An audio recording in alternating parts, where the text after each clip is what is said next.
Urdu point तो सोनी धरती Pakistan programme ਦੇ ਨਾਲ ਮੈਂ ਤੁਹਾਡਾ ਹੋਸਟ ਚਾਂਦ ਸ਼ਕੀਲ। ਨਾਜ਼ਰੀਨ, ਅੱਜ ਸਾਡੇ ਨਾਲ ਸਟੂਡੀਓ ਦੇ ਵਿੱਚ ਬਹੁਤ ਹੀ ਖੂਬਸੂਰਤ ਇਨਸਾਨ, ਬਹੁਤ ਹੀ ਖੂਬਸੂਰਤ ਲਿਖਾਰੀ ਹਮੀਦ ਰਾਜ਼ੀ ਸਾਹਿਬ ਮੌਜੂਦ ਨੇ। ਰਾਜ਼ੀ ਸਾਹਿਬ ਵੈਸੇ ਤੇ ਮੁxtਲਿਫ ਖੇਤਰ ਦੇ ਵਿੱਚ ਉਹਨਾਂ ਦੀਆਂ ਕਿਤਾਬਾਂ ਸਾਹਮਣੇ ਆਉਂਦੀਆਂ ਰਹਿੰਦੀਆਂ ਨੇ, ਉਹਨਾਂ ਨੇ ਲਿਖਿਆ ਵੀ, ਔਰ ਹੁਣ ਤੱਕ ਉਹਨਾਂ ਦੀਆਂ 2 ਕਹਾਣੀਆਂ ਦੀਆਂ ਕਿਤਾਬਾਂ, 3 ਸਫ਼ਰਨਾਮੇ, ਔਰ ਇਸ ਤੋਂ ਇਲਾਵਾ ਮੁxtਲਿਫ ਖੇਤਰ ਦੇ ਵਿੱਚ 4 ਉਹਨਾਂ ਦੀਆਂ ਤਰਜਮੇ ਦੀਆਂ ਕਿਤਾਬਾਂ ਵੀ ਸਾਹਮਣੇ ਆ ਚੁੱਕੀਆਂ ਨੇ। ਬਹੁਤ ਸੋਹਣਾ ਲਿਖਦੇ ਨੇ ਔਰ ਅੱਜ ਅਸੀਂ ਉਹਨਾਂ ਨਾਲ ਗੱਲਬਾਤ ਕਰਾਂਗੇ ਔਰ ਬਹੁਤ ਸਾਰੇ ਉਹਨਾਂ ਦਿਲਚਸਪ ਸਵਾਲ ਵੀ ਕਰਾਂਗੇ। ਆਓ ਉਹਨਾਂ ਨਾਲ ਗੱਲਬਾਤ ਕਰਨੇ। अस्सलाम वालेकुम। बहुत शुक्रिया जनाब। सर ਤੁਹਾਡਾ ਬਹੁਤ ਸ਼ੁਕਰੀਆ ਕਿ ਤੁਸੀਂ ਟਾਈਮ ਇੰਨੀ ਮਸਰੂਫੀਅਤ ਦੇ ਵਿੱਚੋਂ ਕੱਢਿਆ, ਮਿਹਰਬਾਨੀ। ਅੱਛਾ ਸਰ, ਸਭ ਤੋਂ ਪਹਿਲੇ ਤੇ ਜਦੋਂ ਅਸੀਂ ਤੁਹਾਡੇ ਪ੍ਰੋਫੈਸ਼ਨ ਨੂੰ ਦੇਖਨੇ ਆ ਜਾਂ ਜਿਹੜਾ ਤੁਹਾਡਾ ਕੰਮ ਹੈ ਉਹ ਤੇ ਪੰਜਾਬੀ ਤੋਂ ਬਿਲਕੁਲ ਹਟ ਕੇ ਆ, ਡਿਫਰੈਂਟ ਹੈ, ਔਰ ਤੁਸੀਂ ਪੰਜਾਬੀ ਵੱਲ ਕਿਸ ਤਰ੍ਹਾਂ ਆਏ? ਔਰ ਕਿਉਂਕਿ ਇਹ ਅਹਿਮ ਕੁਐਸਚਨ ਹੈਗਾ, ਬਹੁਤ ਸਾਰਾ ਤੁਹਾਡਾ ਉਹ ਇੱਕ ਚੀਜ਼ ਨਾਲ ਤਾਲੁਕ ਵੀ ਨਹੀਂ ਉਸ ਤਰ੍ਹਾਂ ਹੈਗਾ। ਤੁਹਾਡੀ ਅਗਰ ਕੰਮ ਨੂੰ ਦੇਖਿਆ ਜਾਵੇ, ਤੁਸੀਂ ਇੱਕ ਬੜੇ ਮਸਰੂਫ ਰਹਿਣ ਵਾਲੇ ਬੰਦੇ ਹੋ, ਲੇਕਿਨ ਪੰਜਾਬੀ ਵੱਲ ਕਿਸ ਤਰ੍ਹਾਂ ਹੈ? नहीं, मैं वाकई समझदा कि वाकई बड़ा अहम सवाल है। मैं अगर इसका शुरू करा स्कूल के जमाने तो मैनू याद आता है कि एक आवाज़ जी है वो मेरे हुण तक मेरे अंदर महफूज है। वो आवाज़ है जी एक माली उत्थे सी, वो सैफुल मलूक पढ़ते होंदे सी जड़ा जी। अच्छा। और ये बिल्कुल तुसीं सही कहा कि जी मैं कोई उस तरह कोई रैगूलर किते मैं कोई पंजाबी पढ़ी नहीं हुई, कोई मैं क्लासां अटेंड नहीं कीतियां होईयां जड़ा जी। लेकिन ये जरूर है कि जी पंजाबी जी है वो मेरी मादरी ज़बान है। तो मैनू याद है कि जी किसी शायद किसी यूनिवर्सिटी के ज़माने बल्कि कॉलेज के ज़माने मैनू इतना टाइम मिल गया कि मैं पूरी सैफुल मलूक पढ़ ली जड़ा जी। और ये मैं कहना कि जी इसका जोड़ा क्रेडिट है उन्होंने साहब नू जाता है जोड़े मेरे स्कूल के ज़माने सैफुल मलूक पढ़ते होंदे सी जड़ा जी। और उन्हें मैनू मजबूर किया उस आवाज़ ने कि जी मैं सैफुल मलूक पढ़ा जड़ा जी। और सैफुल मलूक पढ़न तो बाद मैं समझदा कि एक बिल्कुल मेरे वास्ते एक टर्निंग पॉइंट सी जड़ा जी। ये जरूर होंदा है कि तुहाडे अंदर लिखण दे ना कोई जरासीम शायद शुरू तो ही आ जाते हैं जड़ा जी। तो वो पढ़न का तो है सी, लेकिन दिस वाज द कंप्लीटली कि जी मैं कह सकदा कि जी एक टर्निंग पॉइंट आया कि मैं फस्ट टाइम मैनू अंदाज़ा होया कि जी इन्नी ये भरवीं ज़बान है और इन्नी बड़ी ज़बान है, इन्नी रिच ज़बान है कि जे इहदे च इहनूं ना पढ़ना और ये ना लिखना जोड़ा बड़ा ज्यादती वाला काम है जड़ा। तो यह मैं समझदा कि मेरे वास्ते एक जोड़ा एक पॉइंट आया और उस बाद फिर मैं जड़ियाँ चीज़ां जड़ियाँ ने वो पंजाबी च लिखना शुरू करता जड़ा जी। और जिस तरह तुसीं पहले जिक्र किया है 2 कहानियां दे परागे ने जड़ा जी। उस बाद अच्छा एक बड़ी दिलचस्प गल है, मैं जो लिखना शुरू किया तो मैं पहले ही निशाइए लिखे ने पंजाबी जड़ा जी। वो नहीं सामने आए वो जड़ा है वो, बल्कि मैं आंदियां सोच रहा सी कि जी कमल मुश्ताक साहब ने खुद ही कलैक्शन निशाइयां का छापे, उहदे च मेरे 1-2 निशाइए भी शामिल ने जड़ा। तो मेरी जी मुढ़ली जी पछाण थी वो निशाइया नगार दी सी जड़ा जी। तो पहली मेरी जी कहानी छपी वो इमरोज़ विच छपी सी जड़ा जी। जबरदस्त। इमरोज़ जड़ा तुहानूं अंदाज़ा है कि 80s मैं समझदा कि बहुत बड़ा अखबार सी। उहदा जो इतवार वाले दिन जड़ा उन्हां दा अदबी एडिशन आंदा सी जड़ा उहदे च लग जाना उहदे च मैगजीन जड़ा। तो मैं समझदा मेरे वास्ते बड़ी एजाज़ दी गल सी। और उन्होंने मैं हमेशा शुक्रगुजार रहा अज़र जावेद साहब का। उदों वो उसनूं हैड करते होंदे सी जड़ा जी। उस बाद हो चुके रसाला तखलीक करते सी ते तखलीक च भी मेरियां पंजाबी कहानियां जड़ियां ने वो छपियां ने जड़ा जी। और सच्ची गल है कि एक दो असीं उन्हां नूं मिलण भी गए तो हौसला नहीं मैनूं पिया कि जी इतना बड़ा नां सी कि मैं कहना कि जी मैं भी लिखदा हाँ। तो मैं जदों भी वो कोई चीज़ लिखदा सी तो मैं वो डाक के जरिए उन्हां नूं पहुँचाउंदा हुंदा सी। इन्नी मैनूं कभी जरूरत नहीं सी होई, लेकिन वो खुदा का शुक्र है कि उन्होंने तखलीक च भी मैनूं छापिया, इमरोज़ च भी मैं छपता रहा जड़ा जी। तो इस तरह फिर पंजाबी का जोड़ा है वो 2 कहानियां दे हो गए जी। 3 जोड़ा है वो फिर मैं सफ़रनामे ने जोड़ा एक जापान का है पिंडी तो हिरोशिमा तक जोड़ा, चाइना का है बीजिंग फिर मिलांगे। तो यह हुण जोड़ा आया जोड़ा है ख्वाब बस्तियाँ। ख्वाब बस्तियाँ जोड़ा है जी ये हॉलैंड है, रोमानिया है, पेरिस है, बेल्जियम है और वेनिस है जड़ा जी। 2 तो मुल्क ने 3-4 जोड़े वो शहर बनते हैं जड़ा जी। अच्छा सर, तुसी दुनिया भर का जोड़ा वो सफ़र किया और सफ़रनामे भी लिखे, तुहानूं सब तो अच्छा देश किहड़ा लगा जिहदे नाल तुहाडा समझदे हो कि बहुत सारियां यादां जुड़ियां होण? वैसे तो तुसी इन्हां विच जिक्र भी किया, लेकिन मैं चाहना साडे देखण वालियां नूं तुसी अपनी जुबानी दसो। देखो साहब जी, ਇਹਦਾ मैं जो नाम रखा हुआ है ख्वाब बस्तियाँ जड़ा ਇਹਨੂੰ ਤੁਹਾਨੂੰ ਮਤਲਬ ਇਸ ਨੂੰ ਅੰਦਾਜ਼ਾ ਹੋ ਗਿਆ ਹੋਇਆ ਕਿ ਜੀ ਮੈਂ ਕੀ ਕਹਿਣਾ ਚਾਹ ਰਿਹਾ। ਲੇਕਿਨ ਉਸ ਤੋਂ ਪਹਿਲੇ ਮੈਂ ਜਿਹੜਾ ਜਾਪਾਨ ਗਿਆ, ਮੇਰਾ ਪਹਿਲਾ ਜਿਹੜਾ ਕੋਈ ਵੀ ਕਿਸੇ ਬੈਰੂਨੀ ਮੁਲਕ ਦਾ ਪਹਿਲਾ ਜਿਹੜਾ ਮੇਰਾ ਦੌਰਾ ਸੀ ਜਿਹੜਾ, ਔਰ ਮੈਨੂੰ ਜਾਣ ਦਾ ਮੌਕਾ ਮਿਲਿਆ, ਉਹ ਜਾਪਾਨ ਸੀ ਜਿਹੜਾ ਜੀ।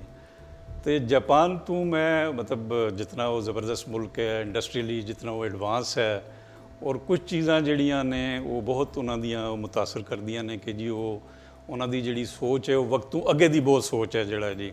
ਜਿਹੜੀ ਪਲੈਨਿੰਗ ਹੈ ਉਹ ਅਗਲੇ 50-60 ਸਾਲ ਮਿਨੀਮਮ ਮੈਂ ਕਹਿ ਰਿਹਾ ਕਿ ਜੀ ਇਸ ਤਰ੍ਹਾਂ ਦੀ ਸੋਚ ਹੈ। ਦੂਸਰਾ ਬਹਿਸੀਅਤ ਇਨਸਾਨ ਜਿਹੜੀ ਹੈ ਬਹੁਤ ਅੱਛੀ ਕੌਮ ਹੈ ਜਿਹੜਾ, ਮੈਂ ਬਹੁਤ ਇੰਪ੍ਰੈਸ ਹੋਇਆ।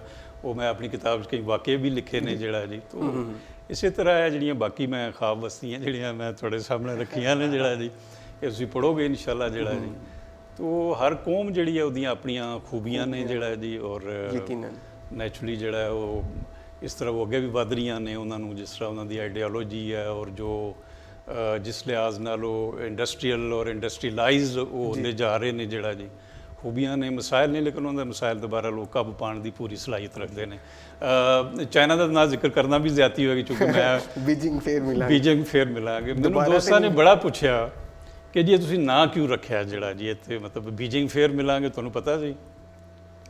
ਉਹ ਸੱਚੀ ਗੱਲ ਹੈ, ਉਦੋਂ ਮੈਂ ਉਹ ਜਦੋਂ ਪੂਰਾ ਉਹ ਲਿਖ ਰਿਹਾ ਸੀ, ਉਹਦੇ ਜਿਸ ਵੇਲੇ ਮੈਂ ਉਹਦੇ ਉਹ ਬਾਬ ਬਣਾਏ ਤੇ ਇੱਕ ਬਾਬ ਦਾ ਮੈਂ ਨਾਂ ਰੱਖਤਾ ਬੀਜਿੰਗ ਫੇਅਰ ਮਿਲਾਂਗੇ ਜਿਹੜਾ। ਲੇਕਿਨ ਉਸ ਵਕਤ ਮੈਨੂੰ ਵੈਸੇ ਅੰਦਾਜ਼ਾ ਤਾਂ ਨਹੀਂ ਸੀ ਕਿ ਮੈਂ ਦੁਬਾਰਾ ਆਂਗਾ, ਲੇਕਿਨ ਉਸ ਤੋਂ ਬਾਅਦ ਮੈਂ ਵੈਸੇ 3-4 ਦਫਾ ਮੈਨੂੰ ਲੱਗਦਾ ਹੈ ਕਿ ਉਹ ਮੈਂ ਜਿਹੜਾ ਉਹਦਾ ਨਾਂ ਰੱਖਿਆ ਸੀ ਬੀਜਿੰਗ ਫੇਅਰ, ਬੀਜਿੰਗ ਨੇ ਮੈਨੂੰ 3-4 ਦਫਾ ਬੁਲਾਇਆ। ਨਹੀਂ ਬੁਲਾਇਆ ਬੀਜਿੰਗ ਨੇ ਮੈਨੂੰ। ਗਏ ਤੁਸੀਂ? ਜੀ ਮੈਂ ਗਿਆ ਜੀ, ਬਿਲਕੁਲ ਦੁਬਾਰਾ ਗਿਆ।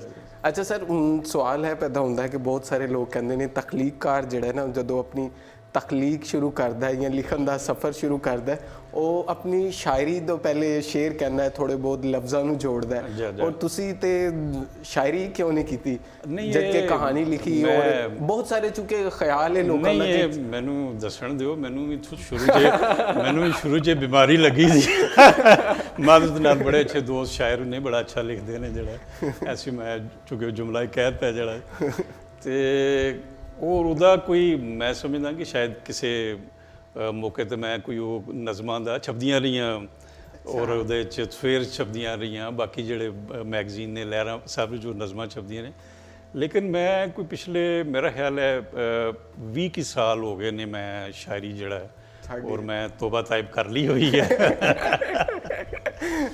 ਉਸ ਤੋਂ ਬਾਅਦ ਸੱਚੀ ਗੱਲ ਹੈ ਕਿ ਮੈਂ ਇਹ ਬਕਾਇਦਾ ਜਿਹੜਾ ਇਹ ਕੰਮ ਕੀਤਾ ਹੈ, ਇਹ ਸੋਚ ਸਮਝ ਕੇ ਕੀਤਾ ਹੈ, ਸੋਚ ਸਮਝ ਕੇ ਕੀਤਾ ਹੈ। ਔਰ ਉਹਦੇ 'ਚ ਮੇਰੇ ਜ਼ਿਹਨ 'ਚ ਇਹ ਸੀ ਕਿ ਜੀ ਪੰਜਾਬੀ ਸ਼ਾਇਰੀ ਜਿਹੜੀ ਹੈ, ਔਰ ਸਾਡੇ ਕੋਲ ਇੰਨਾ ਬੜਾ ਜ਼ਖੀਰਾ ਹੈ, ਔਰ ਉਸ ਨੂੰ ਤੁਸੀਂ ਦੁਨੀਆ ਦੀ ਕਿਸੇ ਵੀ ਜ਼ੁਬਾਨ ਦੇ ਮੁਕਾਬਲੇ 'ਚ ਰੱਖ ਸਕਦੇ ਹੋ। ਹੁਣ ਵੀ ਲੋਕ ਬੜੀ ਅੱਛੀ ਸ਼ਾਇਰੀ ਕਰ ਰਹੇ ਨੇ ਜਿਹੜਾ ਜੀ, ਲੇਕਿਨ ਉਹਦੇ ਮੁਕਾਬਲੇ ਸਾਡੇ ਕੋਲ ਨਸਰ ਦੇ ਬੜਾ ਘਾਟਾ ਸੀ ਜਿਹੜਾ। ਯਕੀਨਨ ਸਰ।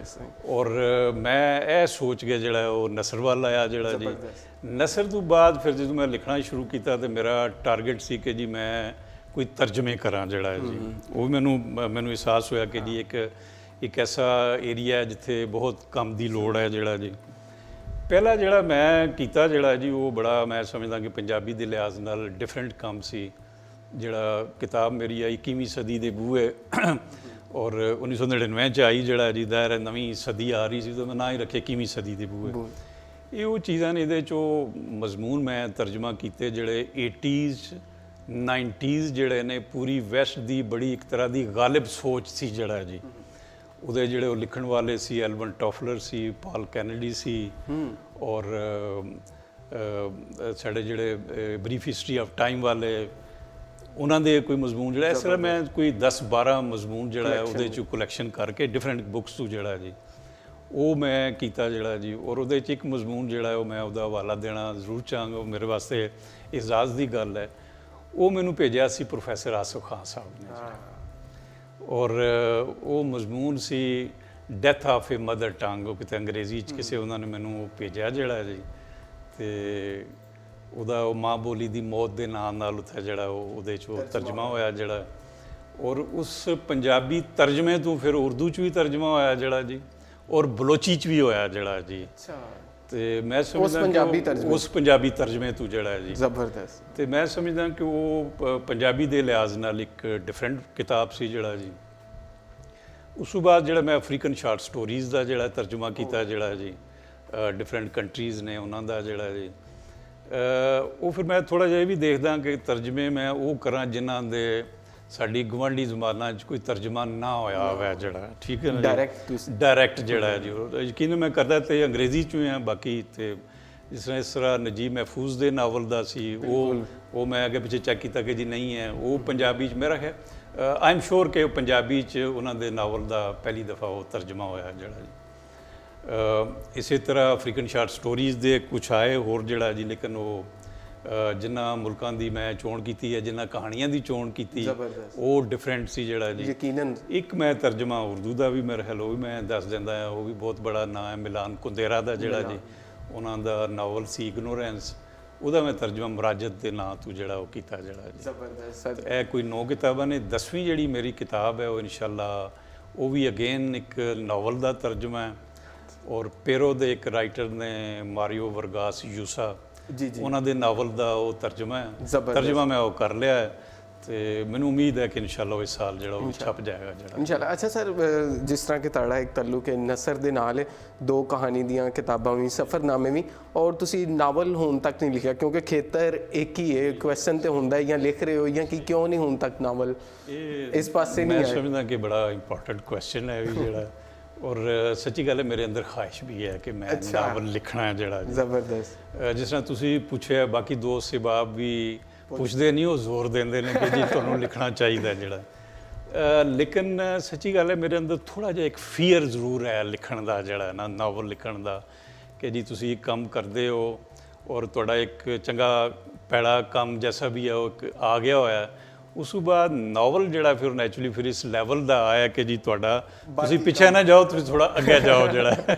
ਮੁਸ਼ਕਿਲ ਹੋ ਜਾਂਦਾ ਤੇ ਮੁਸ਼ਕਿਲ ਹੋ ਜਾਂਦਾ ਹੈ ਉਹ ਮੈਨੂੰ ਸੱਚੀ ਗੱਲ ਹੈ ਕਿ ਸਾਡੇ ਦੋਸਤ ਸਹਿਬਾਬ ਜਿਹੜੇ ਨਾਵਲ ਲਿਖਦੇ ਨੇ ਮੈਨੂੰ ਉਹਨਾਂ ਤੇ ਰਸ਼ਕ ਵੀ ਆਉਂਦਾ ਅੱਛੇ ਲੋਕ ਲਿਖ ਰਹੇ ਨੇ ਜਿਹੜਾ ਲੇਕਿਨ ਇਹ ਕੰਮ ਮੈਂ ਕਿਤੇ ਕਰ ਜਾਣਾ ਹੈ ਜਿਹੜਾ ਜੀ ਇਨਸ਼ਾਅੱਲਾ ਮੈਂ ਲਿਖਣਾ ਜਿਹੜਾ ਤੁਹਾਡੇ ਤੋਂ ਉਮੀਦ ਵੀ ਕੀਤੀ ਜਾ ਸਕਦੀ ਕਿਉਂਕਿ ਮਾਸ਼ਾਅੱਲਾ ਤੁਹਾਡਾ ਇਹਨਾਂ ਇੱਕ ਕੰਮ ਹੈਗਾ ਔਰ ਅੱਜ ਕੱਲ੍ਹ ਤੁਸੀਂ ਦੱਸਿਆ ਵੀ ਕਿ ਜਿਸ ਤਰ੍ਹਾਂ ਇੱਕ ਤਰਜਮਾ ਵੀ ਕਰ ਰਹੇ ਹੋ ਔਰ ਬਹੁਤ ਅੱਛਾ ਹੁੰਦਾ ਹੈ ਕਿਉਂਕਿ ਤੁਹਾਡੇ ਵੱਲੋਂ ਦੇਖ ਕੇ ਅਸੀਂ ਮੈਂ ਕਿਉਂਕਿ 2012-13 ਦੀ ਗੱਲ ਹੈ ਉਦੋਂ ਪਹਿਲੀ ਦਫਾ ਉਹ ਬੀਜਿੰਗ ਫੇਰ ਮਿਲਾਂਗੇ ਜਿਹੜਾ ਸਫ਼ਰਨਾਮਾ ਸੀ ਉਹ ਮੈਨੂੰ ਮਿਲਿਆ ਔਰ ਮੈਂ ਪੜ੍ਹਿਆ ਔਰ ਮੇਰੇ ਉਸਤਾਦ ਨੇ ਡਾਕਟਰ ਜਮੀਲ ਅਹਿਮਦ ਪਾਲ ਸਾਹਿਬ ਉਹਨਾਂ ਨੇ ਉਹ ਛਾਪਿਆ ਸੀ ਮੈਂ ਉਹਨਾਂ ਕੋਲੋਂ ਫਿਰ ਪੁੱਛਿਆ ਵੀ ਮੈਂ ਕਿਹਾ ਰਾਜ਼ੀ ਸਾਹਿਬ ਕੌਣ ਨੇ ਉਹਨਾਂ ਨੇ ਪੂਰੀ ਤਫਸੀਲ ਨਾਲ ਮੈਨੂੰ ਦੱਸਿਆ ਸਰ ਬਹੁਤ ਮਿਹਰਬਾਨੀ ਸਾਡੇ ਕੋਲ ਚੁੱਕੇ ਟਾਈਮ ਦੀ ਬਹੁਤ ਕਮੀ ਤੇ ਤੁਸੀਂ ਤਸ਼ਰੀਫ ਲਿਆਏ ਜੀ ਨਾਜ਼ਰੀਨ ਜਿਸ ਤਰ੍ਹਾਂ ਕਿ ਤੁਸੀਂ ਹਮੀਦ ਰਾਜ਼ੀ ਸਾਹਿਬ ਦੀ ਗੱਲਬਾਤ ਸੁਣੀ ਉਹਨਾਂ ਨੇ ਆਪਣੇ ਕੰਮ ਦੇ ਬਾਰੇ ਡਿਟੇਲ ਨਾਲ ਦੱਸਿਆ ਕਿ ਕਿਸ ਤਰ੍ਹਾਂ ਉਹਨਾਂ ਨੇ ਇਹ ਕੰਮ ਕੀਤਾ ਔਰ ਅੱਜ ਕੱਲ੍ਹ ਉਹ ਕੀ ਕਰ ਰਹੇ ਨੇ ਔਰ ਅਸੀਂ ਆਸ ਕਰਨੇ ਤੁਹਾਨੂੰ ਅੱਜ ਦਾ ਪ੍ਰੋਗਰਾਮ ਵੀ ਬਹੁਤ ਪਸੰਦ ਆਏਗਾ ਇਹਦੇ ਨਾਲ ਹੀ ਆਪਣੇ ਹੋਸਟ ਚਾਂਦ ਸ਼ਕੀਲ ਨੂੰ ਇਜਾਜ਼ਤ ਦਿਓ ਲਿਆਓ ਯਾਰ ਹਵਾਲੇ ਰੱਬ ਦੇ